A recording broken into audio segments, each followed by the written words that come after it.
Aiva Silks, Kasargod, Kaningad, Mangalore.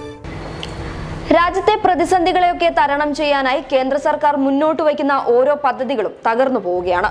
ആദ്യഘട്ടങ്ങളിൽ വലിയ രീതിയിൽ കൊട്ടിഘോഷിക്കുമെങ്കിലും പിന്നീട് അവയെല്ലാം ഒരു നനഞ്ഞ പടക്കമായി മാറും. അത്തരത്തിൽ കേന്ദ്ര സർക്കാരിന്റെ തകർന്നുപോയ പദ്ധതികളുടെ പട്ടികയിൽ ഒന്നുകൂടി ഉൾപ്പെട്ടിരിക്കുകയാണ്. രാജ്യത്തെ തൊഴിലില്ലായ്മ പരിഹരിക്കാനായി കേന്ദ്ര സർക്കാർ മുന്നോട്ട് വെച്ച പദ്ധതിയായിരുന്നു മുദ്ര വായ്പ പദ്ധതി. എന്നാൽ ഈ പദ്ധതിയും പരാജയപ്പെട്ടിരിക്കുകയാണ് എന്നാണ് കേന്ദ്ര തൊഴിൽ മന്ത്രാലയത്തിന്റെ കണക്കുകൾ സൂചിപ്പിക്കുന്നത്. വായ്പയെടുത്തവരിൽ 20% ആളുകൾക്ക് മാത്രമാണ് പുതിയ സംരംഭം തുടങ്ങാൻ വേണ്ടി സാധിച്ചിരിക്കുന്നത്. ബാക്കി 80% ആളുകളും നിലവിലുള്ള സംരംഭത്തെ വിപുലീകരിക്കാൻ വേണ്ടിയാണ് ഈ പദ്ധതിയെ ഉപയോഗപ്പെടുത്തിയിരിക്കുന്നത് എന്നാണ് സർവേ വ്യക്തമാക്കുന്നത്.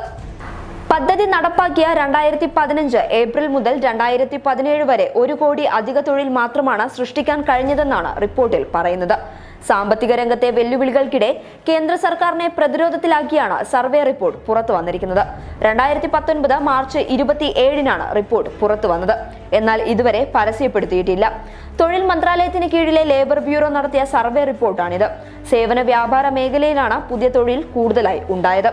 2015 ഏപ്രിൽ മുതൽ 2017 ഡിസംബർ വരെ പദ്ധതി നടപ്പാക്കിയ ആദ്യ 33 മാസ കാലയളവിൽ 1.12 കോടി തൊഴിലുകൾ മാത്രമാണ് സൃഷ്ടിച്ചത്. ഇതിൽ 51.6 ലക്ഷം സ്വയം തൊഴിൽ ഏർപ്പെടുന്നവരാണ്. 60.94 ലക്ഷം പേർ തൊഴിലാളികളും. പദ്ധതി പ്രകാരം നൽകിയ വായ്പയുടെ 10% മാത്രമാണ് അധിക തൊഴിൽ സൃഷ്ടിക്കുന്നതിന് ഉപയോഗപ്പെട്ടത്. വായ്പയെടുത്ത 94,375 പേരെയാണ് സർവേക്കായി കണ്ടെത്തിയത്. ഇതിൽ 19,396 ആളുകളാണ് പുതിയ സംരംഭം തുടങ്ങാൻ വായ്പാ തുക വിനിയോഗിച്ചത്. അതായത് 20% ആളുകൾ. 2 വർഷത്തിനിടെ 12.27 കോടി ബാങ്ക് അക്കൗണ്ടുകൾ മുഖേന 5.71 ലക്ഷം കോടി രൂപയാണ് 3 വിഭാഗങ്ങളിലായി വായ്പ നൽകിയത്. 1.12 കോടി തൊഴിലുകളാണ് ഈ വായ്പാ തുക കൊണ്ട് സൃഷ്ടിക്കാനായത്. അതായത് 11 വായ്പകളിൽ നിന്ന് ഒരു തൊഴിൽ.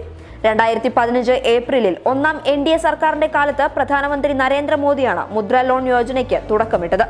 അന്നത്തെ സർക്കാരിന്റെ പ്രധാന പദ്ധതികളിൽ ഒന്നായിരുന്നു ഇത്.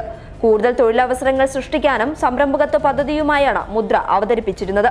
പദ്ധതി പ്രകാരം ഒരാൾക്ക് പൊതുമേഖലാ സ്വകാര്യ മേഖലാ ബാങ്കുകളിൽ നിന്നും മൈക്രോ ഫിനാൻസിംഗ് സ്ഥാപനങ്ങളിൽ നിന്നും 50,000 രൂപ മുതൽ 10 ലക്ഷം വരെയാണ് വായ്പകൾ ലഭിക്കുക. News desk public Kerala.